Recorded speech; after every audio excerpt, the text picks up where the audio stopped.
नमस्कार मेरे प्यारे किसान भाइयों व पशुपालक भाइयों, मैं डॉक्टर उदित जैन, सह आचार्य एवं विभागाध्यक्ष वेटनरी पब्लिक हेल्थ विभाग दुबासू मथुरा, आज आपको एक बहुत ही ज्वलंत समस्या जो आज के समय में है उस विषय में महत्वपूर्ण जानकारी देना चाहूँगा, जिसका विषय है दूषित भोज्य पदार्थों के सेवन से मनुष्यों में होने वाली बीमारियां, कारण तथा बचाव।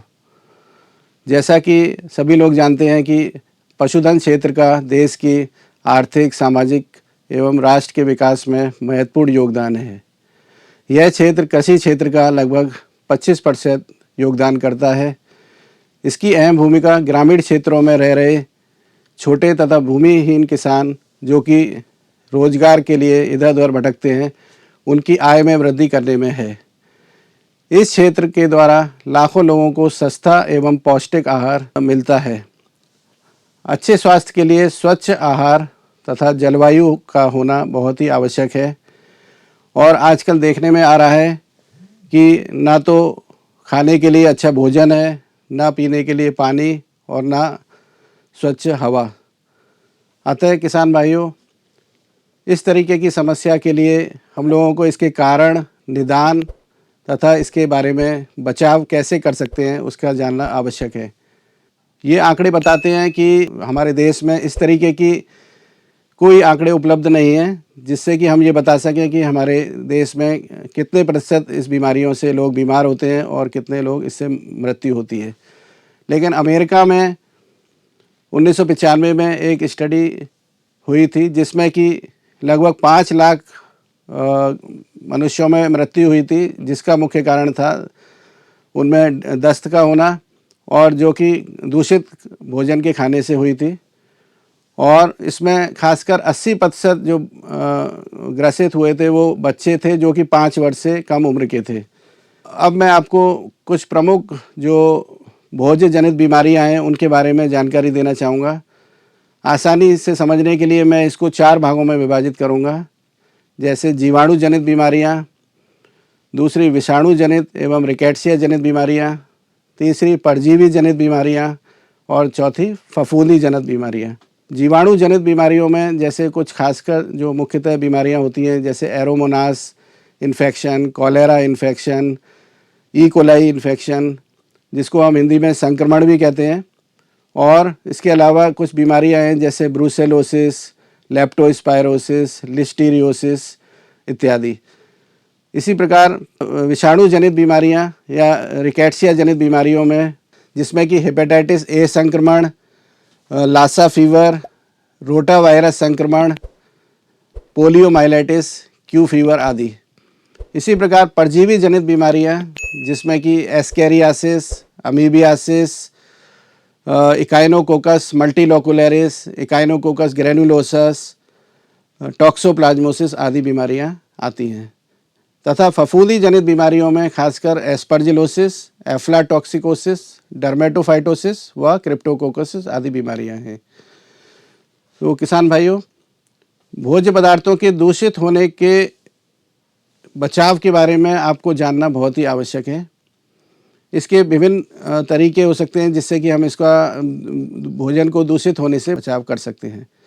जो व्यक्ति इस व्यवसाय से जुड़े हुए हैं, जो कि खान पान के व्यवसाय से, जो खाद्य पदार्थों के व्यवसाय से जुड़े हुए हैं, उनका व्यक्तिगत स्वच्छता पर विशेष ध्यान देना चाहिए।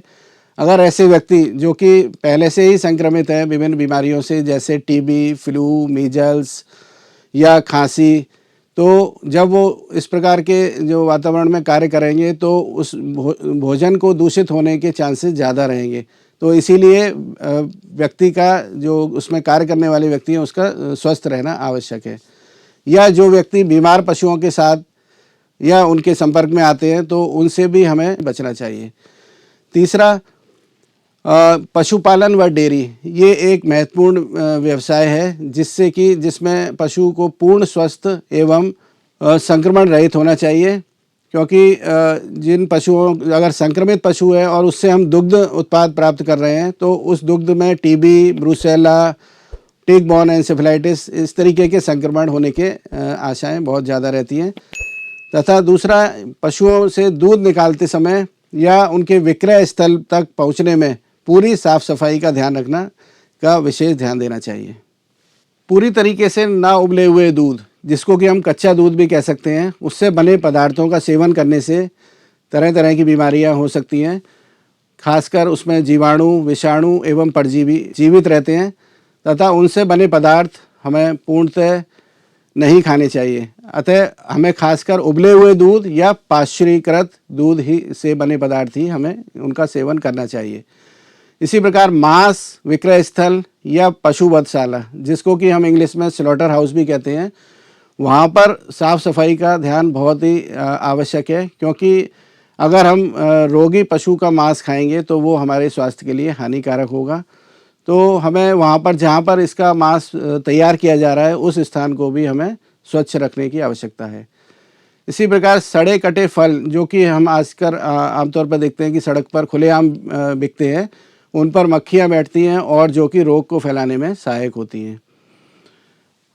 भोज्य पदार्थों के बनाने में, जैसे घरों में या रेस्टोरेंट में या होटलों में, हम जगह जगह देखते हैं कि वहाँ पर गंदे बर्तनों का प्रयोग किया जाता है, जिससे पूरा खाना दूषित हो जाता है और उस खाने को मनुष्य अगर खाता है तो वह रोगी हो जाता है। तो हमें इस बात का ध्यान रखना है कि वो सही तापमान पर, इस प्रकार का भोजन जो है सही तापमान पर पकाया गया हो। अगर हमने उसको सही तापमान पर नहीं रखा या हमने कक्ष के तापमान पर बनाने के बाद कक्ष के तापमान पर लंबे समय तक रखा तो वो खाना दूषित हो सकता है। इसी प्रकार स्वच्छ पानी का प्रयोग, जैसे कि हम खाना बनाने में पानी का प्रयोग करना हम लोगों को पड़ता है, तो उसमें अगर हम स्वच्छ पानी प्रयोग नहीं करते हैं तो उससे भी विभिन्न प्रकार के जीवाणु, विषाणु तथा परजीवी हमारे खाने को संक्रमित कर सकते हैं। तो किसान भाइयों, मेरा मुख्य सुझाव है कि आप जो ऊपर मैंने आपको सभी जानकारियां दी हैं जो अभी तक, उसमें खाद्य पदार्थों को दूषित होने से बचाने के लिए क्या क्या तरीके आप अपना सकते हैं, उनका आपको हमेशा ध्यान रखना है। तथा पशुओं तथा मुर्गियों के आवासीय स्थान तथा उनके आसपास का वातावरण, वधशाला, डेयरी फार्म में पशुओं के रखरखाव तथा पालन पोषण में स्वच्छता का विशेष ध्यान रखना चाहिए, जिससे कि भविष्य में हमें इन गंभीर बीमारियों से कोई संक्रमण ना हो। धन्यवाद।